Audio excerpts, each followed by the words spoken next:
আসসালামু আলাইকুম ওরহমতুল্লাহি ওবরকাতু।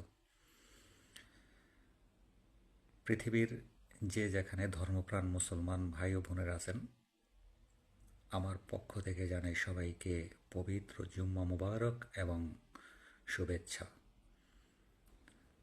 আমরা যে যখনই যতটুকু সময় পাব, আমরা পাঁচ ওয়াক্ত নামাজের জন্য চেষ্টা করব। আমরা সকলেই এই পৃথিবীর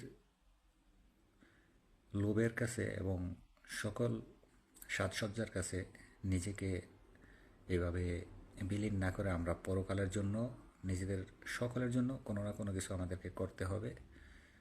কারণ আমরা যে যতটুকু আমল করব ততটুকুই আমাদের সকলের সাথে যাবে, তাছাড়া আর কোনো কিছুই যাবে না। টাকা পয়সা ধন দৌলত কোনো কিছুই না। আসসালামু আলাইকুম।